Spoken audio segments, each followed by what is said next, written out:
Let's talk about Lancome Miracle. So this is a perfume that I think it was maybe 90s or 2000s when this came out. So this is just randomly one of those perfumes that I've never bought. I don't remember smelling it in store. It just kind of completely passed me by. I've heard of it many times. I've seen the bottle. I always knew it was like a pink liquid.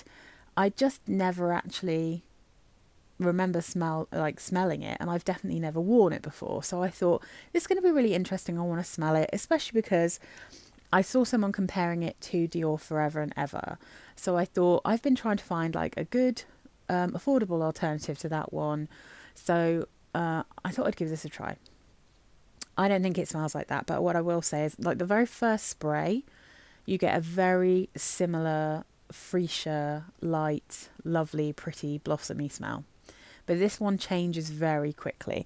So I got this partial bottle on eBay because obviously I didn't want to spend money on something I wasn't sure I was going to like if I couldn't return it. So um, I just thought, oh, I'll give this a go because someone was selling it. I think it was about maybe 10, £15 or something for this partial 30 ml.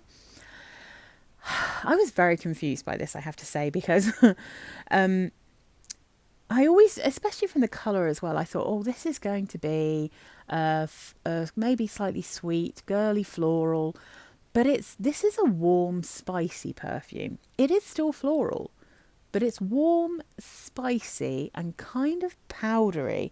Um, it really reminded me of quite a few things once it had dried down, but then I'm kind of struggling to put a name to most of them. That this perfume feels like it almost has a texture to it. It feels like I can sense the actual tactile feel of it.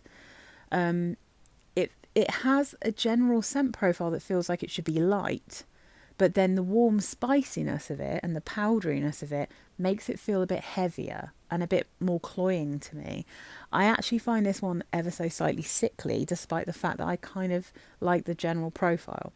So the notes in this one are lychee and freesia in the top. Now I can, just a disclaimer, I often find lychee very screechy and irritating and sickly.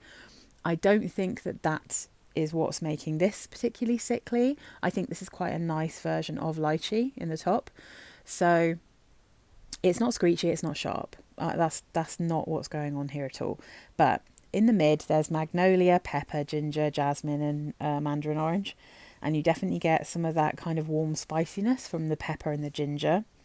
Base notes are jasmine, musk, and amber. I think there's quite a lot of amber. I think it's quite powdery. Um, it's weird that it to me it feels heavy, and it's definitely quite a strong soapy musk in this, and not a shampooy musk like a bar soap musk. So I feel like I've had a Ted Baker perfume that smelled a bit like this. I think Ted Baker Woman, the original one that has the rum in it. I feel like that had a similar dry down in texture and warm spicy feel that this one does. Um, but weirdly, and I wore this the other day, and that's why I was like, oh, that's what it is. So it has the scent profile, but a different texture. And to be honest, nowhere near as nice to me as Paul Smith Woman Extreme. So this one is a tea perfume, which is why I think it has a different texture. So Miracle is warm, spicy in a kind of thick. I mean, thick isn't even right the word, but I think powdery. I'm just going to have to stick to powdery in a soapy musk that's powdery kind of way.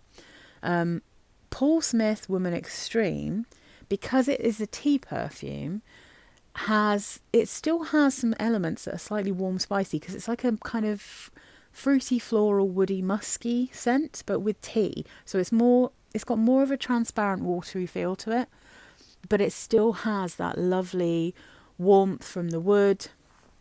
And actually, if I get the notes up, So in this one, it's green tea, blackcurrant, bergamot, mandarin orange. Middle notes cassia, freesia, musk, lily of the valley. Base notes cedar, sandalwood, vetiver, patchouli, and amber. So it does share some of the same notes. It's got a very, very, very similar freesia note. It's got a similar soapy musk. It's got a similar amber, and it also, I guess, because it's got the woods and it's got the vetiver. It's got like a slight, and probably the patchouli is helping this along as well. It's got a slightly warm, earthy feel that you get with this one as well, but without the kind of gingeriness. But this one I just think is so easy to wear in comparison. So I much prefer this one, and this is the one I'd recommend. I think it's got a really gorgeous, gorgeous, juicy, blossomy freesia in this. And this in the top has the same thing, but then I feel like it's made sickly by the base notes. So I'm not mad for Miracle by Lancome, and to be honest, I'm going to sell it on. It's not one that I'm planning to keep. It's just not quite... It's not comfortable for me to wear. I just find that kind of powdery, ambery, overly sweet, warm, spicy base. I don't like it mixed with these like blossomy florals. I feel like that's not a combination I'm particularly enjoying, and I found it really uncomfortable on my skin. But I don't think it's a bad perfume. I think it's just it's not my style. But if you like kind of that warm, spicy, powdery vibe, then you might really enjoy this one. Personally, I would say if you want a affordable, beautiful, musky freesia, then I really, really like Paul Smith Woman. If you're happy to spend money though, and you just want a beautiful blossomy freesia, Dior Forever and Ever is your girl. The only other one that I will shout out while I've got it near me is Marry Me from Lanvin, which definitely also has a little bit of that same vibe as Dior Forever and Ever. Really, really beautiful. All right, guys. I hope that was helpful. Just my little kind of first impressions of Miracle by Lancome.